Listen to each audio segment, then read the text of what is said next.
Hello, नमस्कार. कसे आहात? चला, आज आपण पाहणार आहोत मस्त अशी चमचमीत मसूरची भाजी, ती पण मसाला टाकून केलेली. हा मी इथे मसाला वाटून घेतलेला आहे. यामध्ये खोबरं, कांदा, लसूण आणि कोथिंबीर आणि थोडासा कांदा लसूण मसाला हे सर्व एकत्र करून मी इथे मिक्सरला वाटून घेतलेला आहे. कांदा आणि खोबरं मस्त व्यवस्थित भाजून घ्यायचं कढईत छान.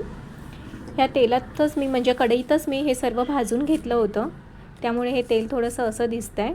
आता त्याच कढईमध्ये मी थोडंसं तेल ॲड करणार आहे आणि यामध्ये आता आपल्याला फोडणी करून घ्यायची आहे. सर्वप्रथम जिरे, 1 चमचा छोटे जिरे वापरलेले आहे व भरपूर असा कढीपत्ता, व्यवस्थित स्वच्छ धुवून घेतलेला भरपूर असा कढीपत्ता फोडणीला टाकून घ्यायचा आहे. त्यानंतर इथे वापरलेला आहे मी आता आपण वाटण करून घेतलेला हा मसाला. या मसाल्यामध्ये आहे खोबरं, सुक्कं खोबरं भाजून घेतलेलं आहे, 1 छोटा कांदा भाजून घेतलेला आहे, लसूण, कोथिंबीर आणि कांदा लसूण मसाला जो रेडीमेड असतो तो मी इथे 1 चमचा वापरून मिक्सरला हे सर्व बारीक करून घेतलेला आहे. छान असं व्यवस्थित तेलावरती परतून घ्यायचा आहे हा मसाला. 4 ते 5 मिनटं मंद गॅसवर हा मसाला आधी आपल्याला व्यवस्थित भाजून घ्यायचा आहे. आता मी इथे ॲड करणार आहे आपला घरगुती वापरात येणारा मसाला. तुम्ही जो कोणता मसाला घरी बनवता, वर्षभरासाठी आपण जो मसाले करून ठेवतो त्यातलाच हा मसाला आहे, तो इथे आपल्याला वापरायचा आहे.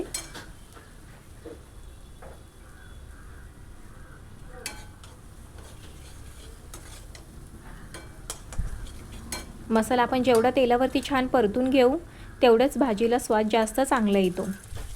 आता मी इथे 2 छोटे वाटी मसूर कुकरला शिजवून घेतलेले आहे, तेच मी इथे फोडणीला टाकणार आहे.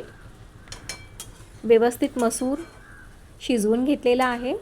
लक्षात ठेवा, तुम्ही मसूर भिजवूनसुद्धा शिजवू शकता किंवा डायरेक्ट शिजवून घेतला कुकरला तरी देखील तो छान शिजला जातो.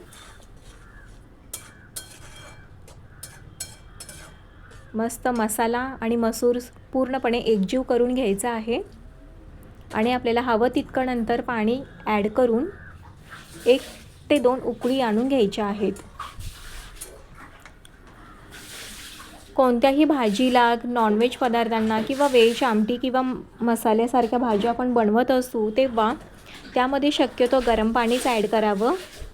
थंड पाण्याचा वापर करू नये.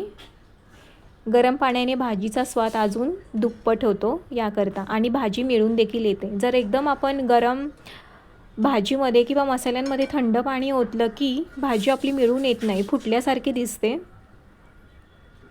म्हणून येथे नेहमी गरम पाण्याचा वापर करावा. मीठ देखील मी मगाशीच इथे वापरलेलं आहे. जर तुम्हाला कमी वाटत असेल तर वरून देखील आपण इथे थोडंसं चवीप्रमाणे मीठ ॲड करू शकतो. हे बघा, मसूरच्या भाजीला मस्त अशी उकळी आलेली आहे. छान आता आपली मसूरची भाजी शिजून तयार होणार आहे. ही गरम गरम भाजी आपण गरम गरम भातासोबत, भाकरीसोबत किंवा चपातीसोबत खाऊ शकतो. आहे की नाही छान आणि मस्त सोपी रेसिपी. अगदी झटकेपट ही होणारी मसूरची भाजी आहे. अशा छान छान आणि मस्त मस्त रेसिपींसाठी सबस्क्राईब करायला विसरू नका आणि 1 लाईक या रेसिपीसाठी नक्की करा. परत भेटूयाच अशा छानशा रेसिपीसोबत. आणि हो, ज्यांना स्वयंपाक बनवता येत नाही त्यांच्यासोबत हा व्हिडिओ नक्की शेअर करा. Bye bye.